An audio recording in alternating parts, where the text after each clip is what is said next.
Thank you all. It's fantastic to be here, and thank you for making time out of your busy schedules. I know that Monday is particularly chaotic during LME week. So by way of introduction, I'm Alice Lim, and I'm Head of CEO Office and Head of Corporate Sustainability at the London Metal Exchange.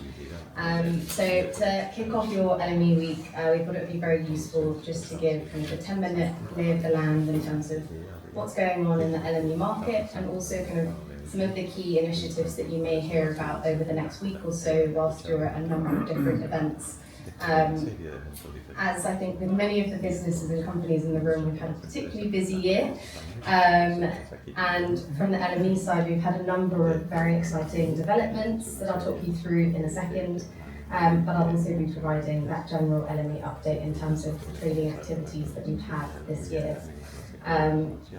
So before I dive into some of those important initiatives, if we start in the broadest of senses in terms of how the actual market is doing itself, on the trading side, it's been a really strong year, and it's been one of the strongest since 2014, which I think is a fantastic sentiment of the general kind of market.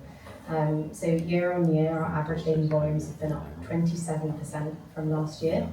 And then if we dive into kind of the specifics of contracts, I think the three standouts this year have been nickel, lead, and our steel scrap contracts. I won't forget copper, because I know that that is a very big commodity in this room. So on the lead side, it's been exceptional this year. The growth has been up 37% on volumes year on year, so that's January to August compared to last year. On the nickel side, following the incident we had in 2021, we're now returning back to those volumes, which I think is a great kind of sentiment that the market has returned to the nickel space. And then on the steel contract space, steel scrap, we're up 60%, which I think touches on some of the sustainability pieces that I will walk into a little bit later, but also in terms of kind of the usage point of steel within the industry. And last but not least, not to forget copper, it is up 16% as of last year in terms of volume. So overall, I think across the metal categories, it's been a fantastic year in terms of trading. And I'm aware that copper is often used as kind of a general benchmark for health within the economy. And I think that 16% is something quite optimistic to talk about, when often in the last couple of years, it's been a little bit of a challenge. So, to dive into some of our initiatives that we have taken on over the last year at the LME, there's 4 key areas that I really wanted to address and dive into. The first that Fiona mentioned was making changes to really boost transparency and price competition in our market. So, as some of you may have seen, on the 4th of September, we released Enhancing Liquidity white paper. I will go into that in a little bit more detail in a second. The second is the global presence that we behold as a market, and there are a number of different ways that we can represent this. So we have over 365 different brands that are listed at the exchange. These cover across about 55 different countries. So we are trying to keep a global presence across everywhere, with a lot of regulation incoming. It's sometimes a bit of a challenge to stay afloat in terms of working out where to focus. But I think one of the nice pieces is the 2 warehouses that we announced earlier this year. There's a new warehouse location in Jeddah that was announced earlier. And then we've also announced our intention to explore Hong Kong as a warehouse delivery. And I think even just looking across those 2 destinations, it's a huge market and opportunity.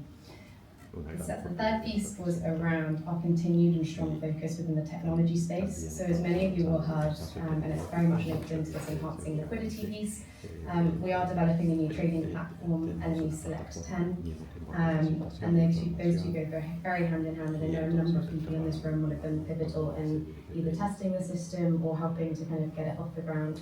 But hopefully that will be coming to market in the next year, which is very exciting. And finally, this has been touched on by both speakers already, is all around the sustainability space. At the LME, we try to define sustainability within the physical market space, because obviously it plays such a big role. But with the prevalence of a number of our different initiatives, so we started off with responsible sourcing in 2019. This then transpired into the launch of LME Passport, which is our ESG digital credentials register and helps certificates of analysis to be digitised. all the way across to some of our exciting news we released this morning, which I will run through very shortly. So the two areas I really wanted to touch on were just the enhancing liquidity paper and then the sustainability agenda that we have at the LME. So on the enhancing liquidity piece, this is really around our pursuit of honouring our commitment to modernising the market. So as I said, we released a paper on the 4th of September, and this essentially set out a package of different measures designed to modernise the LME's market structure, boost transparency and price competition, at the same time as also protecting some of the very unique features that we have at the LME that are currently in existence. The paper is very long, so I apologise to those of you that have had to read it, but I thought I'd draw out the kind of key areas of this paper, and I think if you were going to talk about one takeaway from this paper, it would be about increasing accessible liquidity on the LME's electronic market. So as many of you will know, particularly on monthly dates, there are a lot of market participants that would like to get involved into the exchange and wish to have more exposure. So this is kind of the LME's role where we'll start introducing standard block limit rules and help those players kind of enter the market. But more importantly for those in the room, at the moment the key determinant of this paper is really just to engage the different views, the different challenges that may come up, but also the different opportunities that may come from this paper. So we welcome any engagement over the next week, but also obviously past LME week as well. And in sentiment of that, we are putting together a number of different working groups to help kind of exchange different ideas as such. But I suppose the key timelines to mention associated with this enhancing liquidity piece, we're in this white paper period, which is all around that communication and engagement, and then following this in Q1 of next year we'll be releasing a consultation against kind of findings from that white paper, with the proposed plan of then going live a year later in H2 2025. So a lot of movement within that space, and I hope to keep you very updated in there. On the LME sustainability side, it is very fresh off the news. So if any of you have seen it, well done. But as of about 2 hours ago, we ran a consultation earlier this year around some sustainable regulation. So this is the EU's Carbon Border Adjustment Mechanism, also known as CBAM. You're probably wondering, why is the LME getting involved in this space? Well, two of the big topics within, or the chosen facets within CBAM was steel and aluminium, particularly for us, as aluminium is one of our physically delivered contracts. We decided to look at the space because it was causing a bit of disruption within the market in terms of flow of information, where producers were being asked for numerous amounts of emissions-related information by possible parties that weren't necessarily direct suppliers. So the LME explored in terms of how they could facilitate and how they could help this flow of information, whilst also meaning that companies could reach their end regulation. So the long and short of it is the consultation was a success, and although I don't think it impacts many in the room, it will be mandatory for LME aluminium producers to start reporting against their emissions from next year. And that is really in line with the EU's requirements, but it's also a fantastic step in the right direction of starting to understand emissions in a little bit more detail. And I think the next steps from the regulatory side is not only the EU to introduce this, but it's looking globally on the jurisdiction side, an example being the UK and Taiwan have announced intention to introduce similar measures. So the LME is kind of keeping a very close eye on this because the flow of information sometimes up and down the supply chain, I think all of you can know, is sometimes a little bit of a challenge.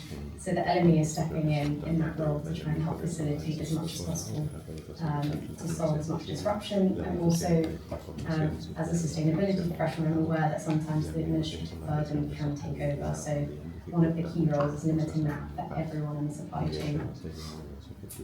The final piece I wanted to talk about is all around pricing and particularly linked to some of the work that we did earlier this year around green nickel, but the hope is that that sentiment can carry across to future metal categories later on. So earlier this year we announced our solution for establishing sustainability related pricing, and this started with nickel.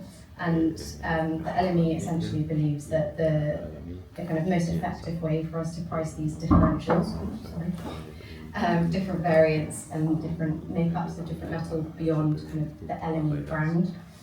Is through digital spot trading platforms. And so we've collaborated with Metals Hub, who have helped us to utilise this for the nickel side. And one of the key messages that we've been trying to push is that we've utilised a very strong methodology when calculating emissions. And this is really to make sure that you're comparing apples with apples. So you know that if you're looking at one company's emissions, if you look at another company, those numbers can be directly comparable. And I think that's very important, especially when you're talking about the pricing side. So the very exciting piece is that Metals have had a lot of information flow through that site.